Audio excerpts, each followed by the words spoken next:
De acá en más, con María O'Donnell. un tutorial para tiempos complejos.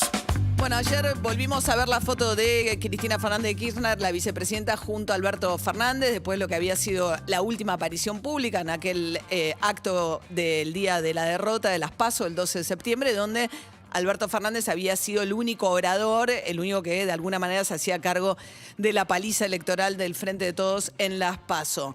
Después vino todo lo que ya sabemos, con las cartas, el cuestionamiento de Cristina Fernández de Kirchner, planteando que el gobierno está haciendo un ajuste, pidiendo cambios de gabinete.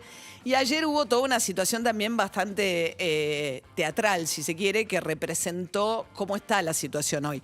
Cristina Kirchner, como las pocas veces que ha ido a Casa Rosada desde que Alberto Fernández es presidente, habitualmente él o la vicepresidenta tiene un despacho en Casa Rosada. Cristina Kirchner eligió no tenerlo, su lugar de funcionamiento es la presidencia del Senado. Y cuando va a Casa Rosada, en lugar de ir a visitar a Alberto Fernández a su despacho, se queda con Guado de Pedro, el ministro del Interior, dirigente de la Cámpora, en la planta baja. Ayer volvió a pasar lo mismo, había pasado cuando fue por el velorio de Diego Armando Maradona o la vez que fue por el lanzamiento del acuerdo por la renegociación de la deuda. Después fueron juntos. Hay dos maneras de mirarlo. Por un lado hay tensión todavía, hay muchas fotos que muestran un poco esa tensión subyacente entre ellos, pero también es cierto que fue y se mostró junto a Alberto Fernández cuando todavía falta la elección definitiva, ¿no? La del 14 de noviembre. Lanzaron una ley de fomento al desarrollo agroindustrial que después va a estar tratando el Congreso. Pero ayer la noticia relevante tenía que ver realmente con el número de la pobreza. El gobierno esperaba que la cierta reactivación de este primer semestre diera un resultado un poco mejor en los números de pobreza, pero como comentábamos hace unos minutos, lamentablemente es una pintura bastante parecida a la del último semestre del año pasado y casi igual a la del primer semestre del año pasado. Estamos hablando de un año en el que venías con un arrastre de cómo terminó el gobierno de Macri, más el cierre de la economía por la pandemia. Hay pocos puntos de referencia peores que ese, y si estás igual es que seguís muy mal. 40,6% de pobreza. Significa que hay 18 millones y medio de argentinos y argentinas que viven en hogares que no tienen ingresos que les alcancen a cubrir la canasta básica de alimentos y servicios, que hoy está en 65.000 pesos. Entonces, ¿por qué no mejora la situación aún cuando mejora la actividad económica? Bueno, porque gran parte del empleo que se perdió era empleo informal, de baja calidad, y ahora que vuelven y retoman la actividad, muchos de estos volvieron a tener empleo, pero con salarios que han perdido mucho contra la inflación. Entonces, no alcanzan a cubrir esa canasta básica de alimentos. Esos son también los nuevos pobres, pobres que laburan y que así todos siguen siendo pobres.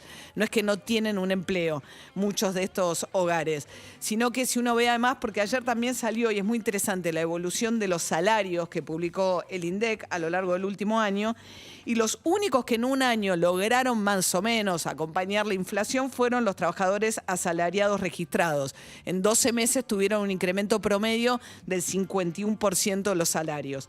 El sector público corrió por detrás, lo que pasa que, claro, en plena pandemia, los empleados públicos, la ventaja que tuvieron es que mantuvieron el empleo, pero también perdieron contra la inflación porque la evolución salarial fue del 47%.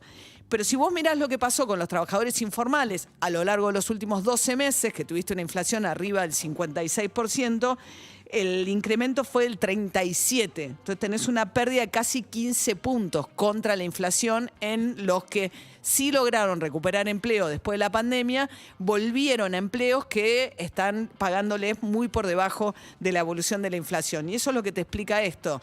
También subió un poquito la indigencia, 0,2%. Y ahí el punto también tiene que ver con que este año no hubo IFE, las 3 ayudas especiales del año pasado a los sectores más vulnerables.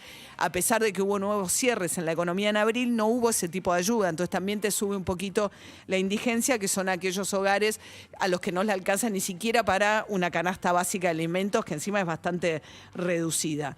Así que este es el panorama de una situación de 3 semestres consecutivos donde tenés a 1 de cada 4 argentinos viviendo en la pobreza. Con el dato más preocupante, o por lo menos lo que agrava este panorama, porque todo es preocupante, que era lo que comentábamos también hace unos minutos, que es que la mayoría de los chicos viven hoy en la Argentina en un hogar pobre, porque los hogares pobres de menores ingresos tienden a ser más numerosos. Entonces eso es un fenómeno que se llama la infantilización de la pobreza. Entonces si el 40 60% de los argentinos son pobres, el 53% de los chicos viven hoy en un hogar al que no le alcanza para cubrir la canasta básica de alimentos y servicios.